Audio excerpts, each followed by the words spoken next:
श्री वीरभद्रेश्वर प्रशाला औसा या ठिकाणी अत्यंत हालाकीच्या परिस्थितीमध्ये प्रणाली दीक्षित ही या ठिकाणी शिक्षण घेत होती.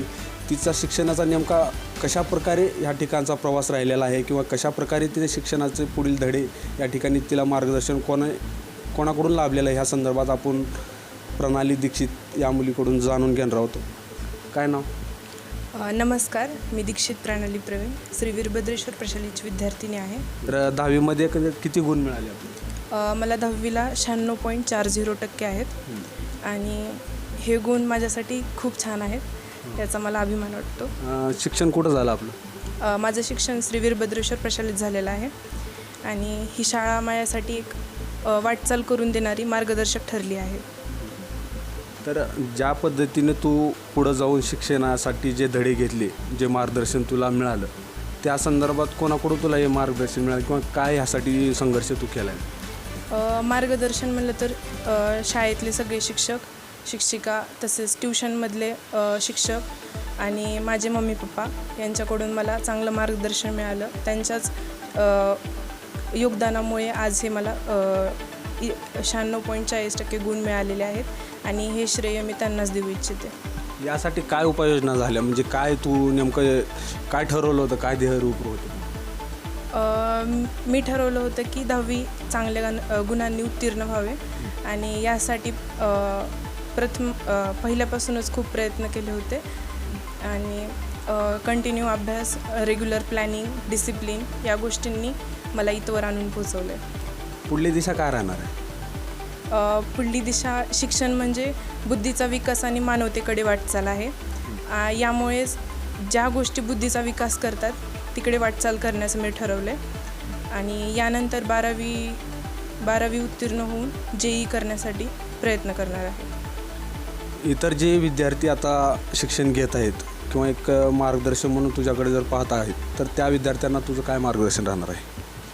मी म्हणेन की स्मार्ट वर्क करा, पण त्याला हार्डवर्कची जोड द्या आणि जे आपण म्हणतो की मोटिवेशन गरजेचं आहे, पण मोटिवेशन थोड्या वेळासाठी असतं आणि डिसिप्लिन हे कायम टिकतं. डिसिप्लिनचा रिझल्ट जास्त येतो, त्याच्यामुळे डिसिप्लिन हेच एक की आहे सक्सेसची.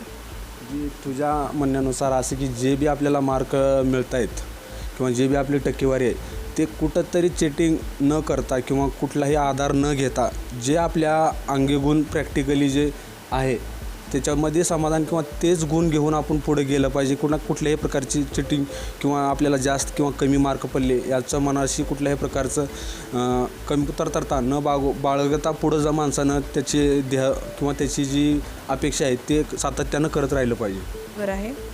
मानवतेची वाटचाल आणि अभ्यास हा एक माध्यम आहे ज्याच्यातून आपण विकास करू शकतो. मी माझ्या मित्रमैत्रिणींना सांगू इच्छिते की ज्यांना कमी गुण मिळालेत त्यांनी नैराश्य बाळगू नये. प्रत्येक वाटचाल एक आपल्या जीवनाचा टप्पा आहे, तिथं यशस्वी होणं आणि तिथून पुढे वाटचाल करणं हेच महत्त्वाचं आहे. होणाराचं काम करतात. आई गृहिणी आहे आणि त्यांचं सदैव मार्गदर्शन माझ्या पाठीमागे लाभलेलं आहे. प्रत्येक वेळेस अभ्यास करताना मदत करणे, डिस्ट्रॅक्शनपासून लांब ठेवणे या सगळ्या गोष्टी त्यांनी केलेल्या आहेत. इथूनही पुढे त्यांची साथ कायम राहील. प्रणाली प्रवीण दीक्षित या मुलीने अत्यंत हालाकीच्या परिस्थितीमध्ये औसा येथे तिचे वडील एका सोनार दुकानामध्ये सोनं घडवण्याचं मोलमजुरी करण्याचं त्या ठिकाणी काम करत असतात.